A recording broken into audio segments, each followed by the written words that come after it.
Ang isyu ng iligal na droga, isang salot sa lipunan. Sa isang bansang kagaya ng Pilipinas, maraming buhay ang nakataya. Sa pangunguna ng mahal na Pangulong Rodrigo Roa Duterte, Drug-Free Philippines, ating sama-samang abutin. Ito ang Philippine Anti-Illegal Drug Strategy. Matapos nating malaman ang mga layunin at tungkulin ng Anti-Drug Abuse Council na nasa ilalim ng stratehiyang social commitment ng holistic approach, dumako naman tayo sa pinagsamang mga stratehiya ng intervention, treatment, rehabilitation at reintegration. Una nating hihimayin ay ang Community-Based Drug Rehabilitation Program. Dito kabahagi ng pagrereforma ng isang dating drug user ang kanyang komunidad. Ayon sa datos ng DILG, may 671,062 na dating sangkot sa illegal na droga ang pumasok sa Community-Based Drug Rehabilitation Program. Ayon naman sa report ng mga LGU sa pagpapatupad ng Community-Based Rehabilitation Program noong 2020, umabot sa 95,418 participants ang nakasama sa Community-Based Rehabilitation at Reintegration.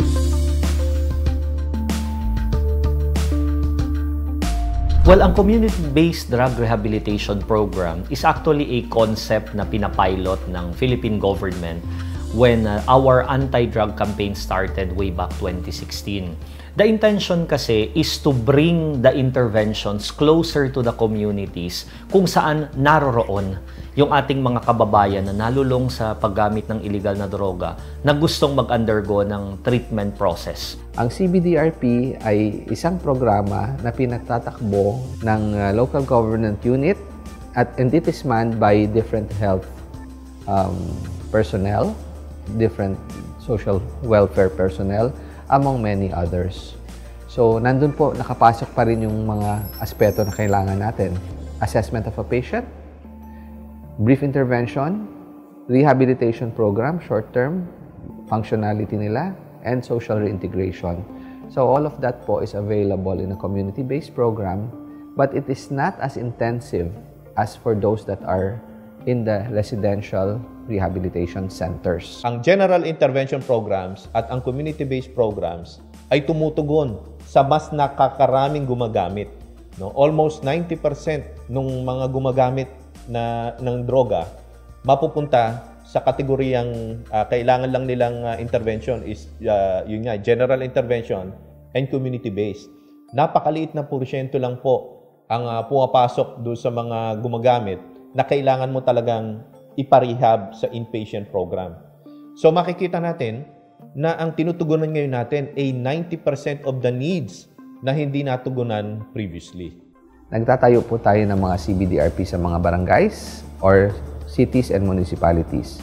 Ito po ay pinalalakad ng tinatawag nating Anti-Drug Abuse Council na kung saan yung mga miyembro ng ating lokal na pamahalaan ay nagsasama-sama para magbigay serbisyo sa CBDRP. Now, ang programang ito ay nabubuo ng mga activities coming from the Department of Health, the DSWD, DepEd, and other agencies na kung saan pinagsama-sama po yung mga activities na ito at the local government ensures that all the services are available sa kanilang komunidad.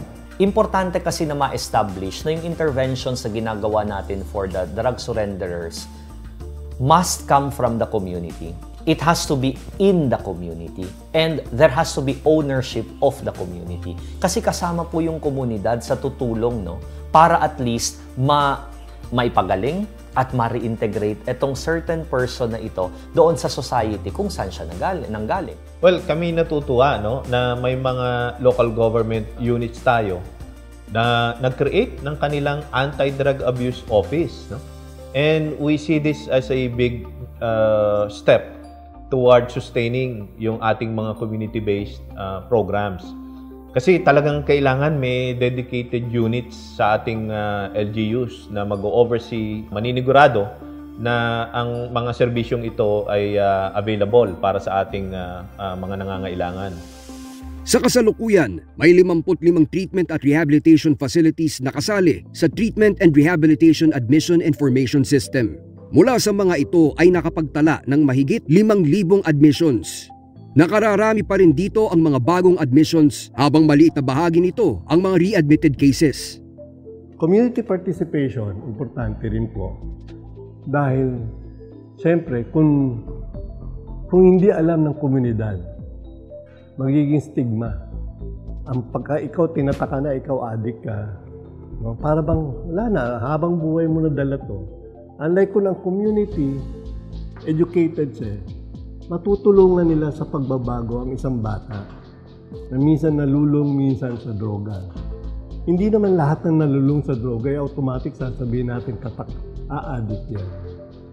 There are oftentimes, or 100%, itong mga nalulung sa droga talagang ayaw naman talaga mag-droga. Kaya lang, because of the barkada, o kaya they seek attention, na ang barkada nakakita, ito na yun. Doon na nagsisimula yung problema. Pag-detach na sila sa kanilang magulang especially. So kapag for example ang isang drug dependent na gustong sumurrender at mag-undergo ng intervention ay lumapit sa ating focal person ng Anti-Drug Abuse Council willing to undergo the process, ang pinaka-importante talaga sa lahat is to subject this individual sa screening process. Kasi by undergoing the screening process, doon nalalaman kung saan siya i-refer at kung ano yung appropriate intervention na ibibigay sa kanya. Ngayon, inaayos na natin yan sa current campaign. Nilagyan na natin ng mga kaukulang programa para doon sa mga hindi naman kailangan iparehab, no? Pero kailangan bigyan ng intervention ng ating government. Yun, malaking accomplishment na yan, no? And malaking may pagmamalaki natin sa ibang bansa na meron tayong models for general interventions and community-based programs. Minors, it's best. Of course, a health facility would be helpful, but the first step for a minor is still to go to the DSWD. Alam naman po natin na ang isang bata na gumagamit ng droga, mayarami pa rin ibang problema bukod sa pagdodroga alone. So the DSWD would be able to help them and assess them properly kung ano yung mas nararapat na asikasuhin sa mga minors po natin. Napakahalaga ng papel na ginagampanan ng rehabilitation ng mga drug users para muli silang maging kapaki-pakinabang na bahagi ng lipunan. Kaya naman nagtutulong-tulong ang iba't ibang mga ahensya ng pamahalaan para masigurado na magiging maayos ang muli nilang pagpasok sa lipunan. Sa ngayon, nabanggit ko na 772 LGUs na as of last quarter of last year ang nag-i-implement ng community-based programs. Meron na rin tayong additional na 8 outpatient rehab centers and 61 inpatient rehab centers. Ayon sa mga pag-aaral natin, mahigit 90% ng mga drug users ay hindi naman ganun katalamak sa paggamit. Most of them will benefit from a community-based rehabilitation program which gives them the support while they continue to be functional sa kanya-kanyang mga trabaho o sa kanyang pag-aaral at sa kanyang pamilya. Hindi naman kailangang nagbabago ka, stop mo muna ang buhay mo eh. Pwede ka namang magbago pero nakasuporta sa iyo yung CBDR, kaya napakahalaga po. So base sa mga pag-aaral natin, the CBDR will be the best course for mild substance use disorders. The community-based drug rehabilitation program is very important because in the case of the Philippines, almost 90% ng mga drug users natin are mild. So, these mild drug users must be referred to the appropriate platform where the interventions will also be effective to them. Binuo ng Department of Health ang kanilang helpline 1550 para mabigyan ng tulong ang mga gumagamit ng illegal na droga na gustong magbago, lalo na sa panahon ng pandemya. Bukas ito mula Lunes hanggang Biyernes gamit ang landline o di kaya'y mobile phones. Mahaba ang daan tungo sa rehabilitasyon para sa mga drug dependents o users. Bawat hakbang ay bahagi ng unti-unti nilang pagbabago at pagsasaayos ng kanilang mga sarili. Mahirap man ang muling pagbalik sa lipunan para sa mga dating drug users, kailangan pa rin itong gawin para mabigyan sila ng panibagong simula sa kanilang buhay. Matapos ang rehabilitation ay susunod nating tatalakayin ang reintegration program ng stratehiyang intervention, treatment, rehabilitation at reintegration sa ilalim ng holistic approach laban sa illegal na droga ng Philippine Anti-Illegal Drug Strategy.